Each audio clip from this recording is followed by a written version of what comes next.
आदाब एवरीवन, खुशामदीद कहती हूँ जुगनू लाइन में। उम्मीद करती हूँ आप सब खैरियत होंगे, मैं भी खैरियत हूँ। आज आपके लिए एक और मज़ेदार सी नई रेसिपी लेके आए। आज हम बनाएंगे फ़िश। सर्दियों का मौसम शुरू हो गया है तो मछली बनाएंगे। सबसे पहले ये मछली ले लिए, इसको हम धोएंगे। धोने से पहले हम इसमें सिरका डालेंगे और लहसुन डालेंगे पिसा हुआ, और इसे 10 से 20 मिनट के लिए छोड़ देंगे। ये देखिए, मैं सबसे पहले इसमें सिरका डाल रही हूँ ताकि इससे जो है ना, इसकी स्मेल भी ख़त्म हो जाएगी और अच्छे से ये साफ़ हो जाएगी। सिरका डाल दिया। अब हम पिसा हुआ लहसुन डालेंगे। ये देखें, पिसा हुआ लहसुन डाल रहे हैं। अब इसे मिलाएंगे।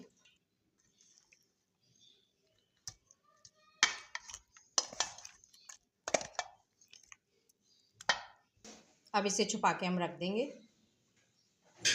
अब हम इसे धोएंगे। 10 से 20 मिनट हो गए, अब मैं इसे धोऊंगी।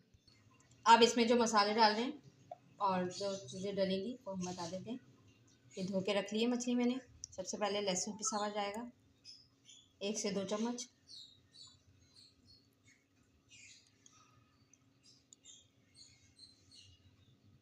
इमली का पल्प, अगर आपने डालना है डालिएगा और नहीं डालने तो आप स्किप कर सकते हैं। इमली की जगह आप नींबू का रस भी यूज़ कर सकते हैं। पिसी हुई लाल मिर्चें, हल्दी, पिसे हुए धनिए, थोड़ा सा पिसा हुआ गरम मसाला। अब इसमें हम आधा चम्मच नमक डालें। नमक अपने टेस्ट के हिसाब से डालिएगा, जितना आप खाते हैं। मिर्चें भी अपने हिसाब से डालिएगा। 1 से 2 चम्मच सूजी के डालेंगे।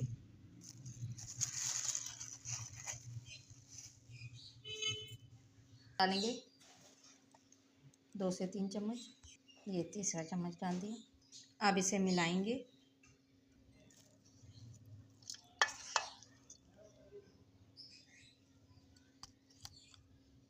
ये देखें, अच्छे से मसाला मिला लिया और इस पर लग गया है। अब इसे आधा घंटे के लिए छोड़ देंगे और ढककर रख देंगे।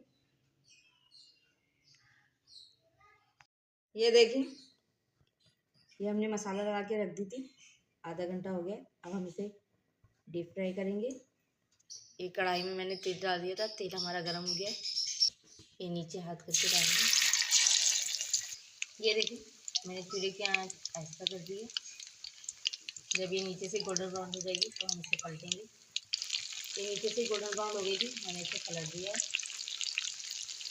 ये देखिए, हमारा हो गया है। अब हम इसे निकालेंगे। ये देखें, ये मैंने सारी फिश निकाल ली है प्लेट में। इमली टमाटर की चटनी है, आप केचप के साथ भी लगा के खा सकते हैं। आज जो रेसिपी थी वो फ़िश फ्राई की थी। उम्मीद करती हूँ आज की रेसिपी आपको पसंद आएगी। तो इसे लाइक करिएगा, शेयर करिएगा और कमेंट बॉक्स में बताइएगा आज की रेसिपी आपको कैसी लगी, और घर पे ज़रूर बनाइएगा।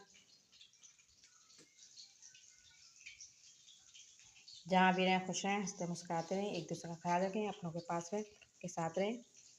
मुझे दुआ में याद रखिएगा। शुक्रिया।